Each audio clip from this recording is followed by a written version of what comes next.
Hey guys, हम कर रहे हैं चैप्टर नेशनलिज्म इन इंडिया। इसका पार्ट 1 हम ऑलरेडी कर चुके हैं। ये पार्ट 2 है। जिसने पार्ट 1 नहीं देखा वो पहले जाके पार्ट 1 देख ले। जैसे कि जानते हैं, नॉन कॉपरेशन मूवमेंट स्टार्ट हुई थी। कांग्रेस इसके खिलाफ थी स्टार्टिंग में, क्योंकि वह काउंसिल इलेक्शंस को बाइकआउट कर रही थी, जो इलेक्शंस नवंबर 1920 में होने वाली थी। कांग्रेस सोचती थी कि नॉन कॉपरेशन मूवमेंट का रिजल्ट नॉन वायलेंस में ही होगा, बट 1920 ऑफ दिसंबर कांग्रेस ने नॉन कॉपरेशन मूवमेंट को एक्सेप्ट कर लिया। तब यह सेशन नागपुर में था। नॉन कॉपरेशन खिलाफत मूवमेंट, यह मूवमेंट जनवरी 1921 में स्टार्ट हुई। इसमें मिडिल क्लास लोगों ने पार्टिसिपेट किया। बहुत ज़्यादा बच्चों ने स्कूल छोड़ दिए जो गवर्नमेंट के अंडर थे। मास्टर्स और टीचर्स ने भी रिजाइन दे दिए।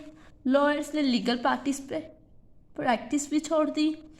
सभी प्रोविंसेस ने कौन सी इलेक्शन को बाइकआउट कर दिया, एक्सेप्ट मद्रास, क्योंकि मद्रास में तब जस्टिस पार्टी थी। उसने सोचा अगर सारी पार्टीज इलेक्शंस को बाइकआउट कर रही है, हमें पावर मिल जाएगी। यह पार्टी नॉन ब्राह्मण्स की थी। पीपल ने बाइकआउट कर दिया फॉरेन क्लॉथ्स को और लिक्विड शॉप को बंद कर दिया। ब्रिटिश की इकोनॉमी धीरे धीरे डाउन होने लगी, क्योंकि इंडिया ने तो बाइकआउट कर दिया था फॉरेन क्लॉथ्स को। इंपोर्ट ऑफ फॉरेन क्लॉथ्स भी आधा हो गया था, बाहर से कपड़ा आना भी आधा हो गया था 1920 एंड 21 में। पीपल ने खादी पहनना शुरू किया था। वह एक इंडियन क्लॉथ है खादी, पर यह मूवमेंट भी बहुत स्लो चल रही थी कुछ कारणों के कारण। आइए जानते हैं। खादी था बहुत एक्सपेंसिव क्लॉथ था फॉरेन क्लॉथ से, जिस कारण पुअर पीपल इसको अफोर्ड नहीं कर पा रहे थे ज़्यादा समय के लिए। और कुछ इंडियन इंस्टीट्यूट से, जिस कारण बच्चों को दोबारा गवर्नमेंट इंस्टीट्यूट्स ज्वाइन करने पड़े।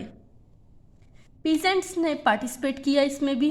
उनकी प्रॉब्लम थी कि यह मूवमेंट उनके लिए लैंडलॉर्ड्स के खिलाफ थी, क्योंकि वह इनसे बहुत ज़्यादा रेंट लेते थे जब वह उनकी लैंड पे काम करते थे। और लैंडलॉर्ड्स उनसे काम तो करवा लेते थे, बट उन्हें पेमेंट नहीं देते थे, जिसको हम बैगर भी बोलते हैं। डिमांड्स ऑफ पीजेंट्स की क्या डिमांड थी? रेवेन्यू को कम किया जाए, अबॉलिशन ऑफ बैगर, लैंड दोबारा रीडिस्ट्रीब्यूट की जाए, और social boycott of oppressive landlords. Peasants को गुस्सा आया और उन्होंने प्रोटेस्ट शुरू कर दिया। उन्होंने कोई सर्विस नहीं दी लैंडलॉर्ड्स को, जैसे कि कोबलर, बार्बर, तालुकदार होते हैं लैंडलॉर्ड्स। उन्होंने तालुकदार पर भी अटैक कर दिया और मार्केट को लूटना शुरू कर दिया। तभी आए बाबा रामचंद्र। वह पीसेंट्स के लीडर से, वह अवध से बिलोंग करते थे। अक्टूबर 1920 में बाबा रामचंद्र, जवाहरलाल नेहरू एंड कुछ और पीपल ने अवध किसान सभा बनाई।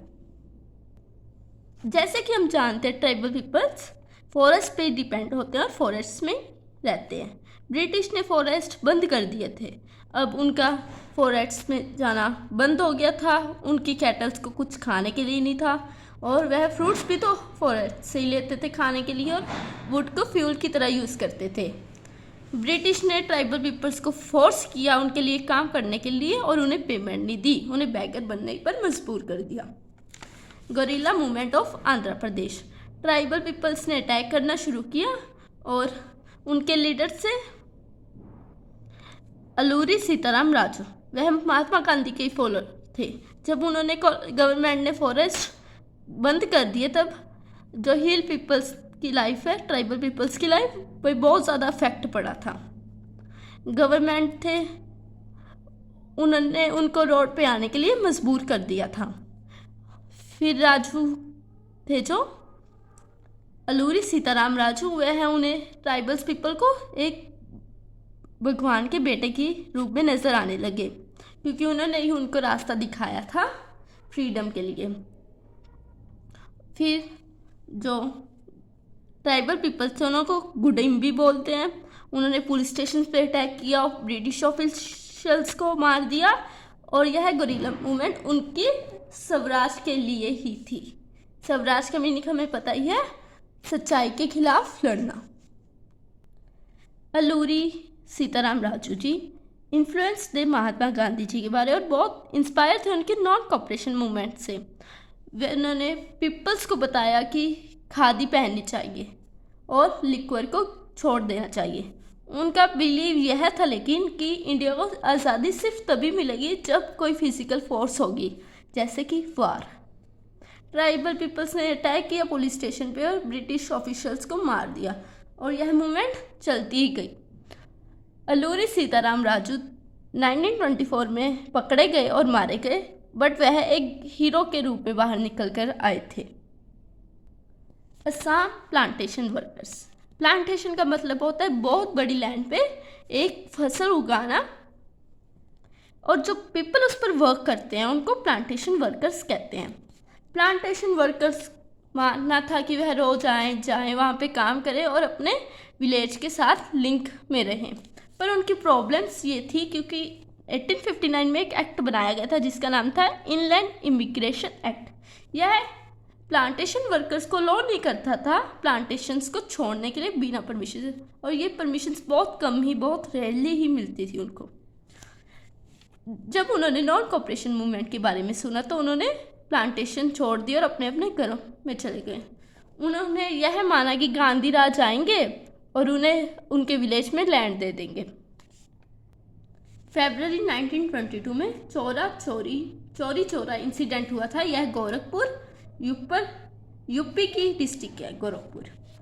5 फेब 1922 को एक बड़ा सारा ग्रुप था प्रोटेस्टर्स का जिन्होंने नॉन कॉपरेशन मूवमेंट में पार्टिसिपेट किया था। उन पर पुलिस ने ओपन फायर कर दी थी और इसके रिटर्न में लोगों ने पुलिस स्टेशन जला दिए थे और पुलिस ऑफिसर्स पर अटैक कर दिया गया था।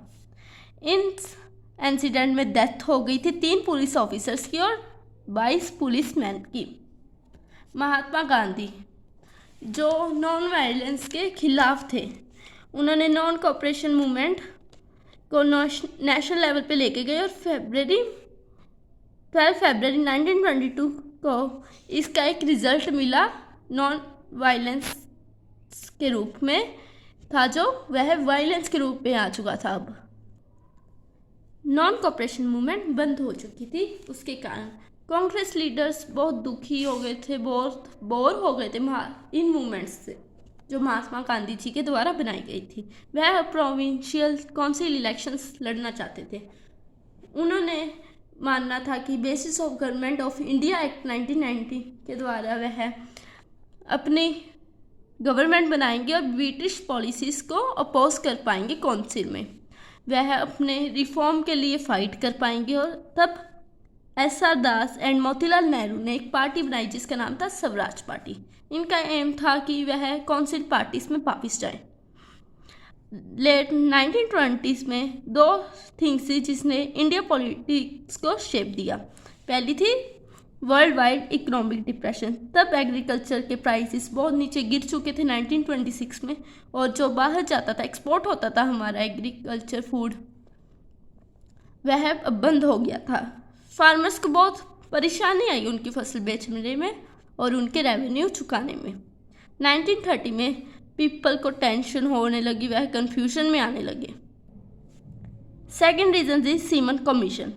यह ब्रिटेन गवर्नमेंट ने बनाया था जिसको लीड कर रहे थे सर जॉन सीमन। यह कमीशन कुछ ऑफिशियल पीपल्स का था जिन पे एक रिस्पॉन्सिबिलिटी थी किसी चीज़ को कंट्रोल करना।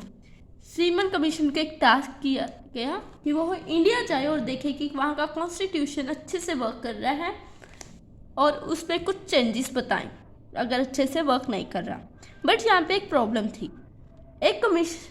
इस कमीशन में सभी ब्रिटिशर्स थे, कोई इंडियन नहीं था। 1928 में जब यह कमीशन इंडिया में आया तो लोगों ने इसके खिलाफ प्रोटेस्ट किया। सभी एकजुट हो गए इस प्रॉब्लम को ठीक करने के लिए। विसरी लॉर्ड इरविन ने कुछ ऑफर्स भी दिए इंडिया प्रोटेस्टर्स को उन्हें काम डाउन करने के लिए, बट कांग्रेस इससे खुश नहीं था और उनकी डिमांड थी कि उन्हें पूरी तरह से आज़ादी मिल जाए।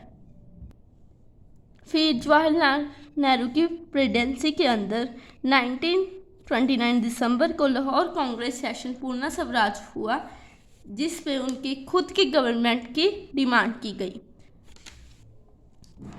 26 जनवरी 1930 को इंडिपेंडेंस डे सेलिब्रेट किया गया और उसमें लोगों ने प्लेज लिया कि उन्हें पूरी आज़ादी मिले, पर ज़्यादा टेंशन नहीं मिली इसको।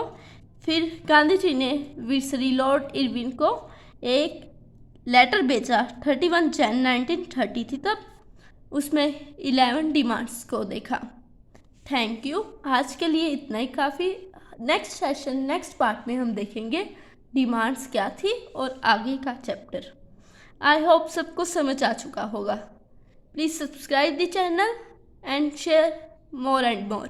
Thank you.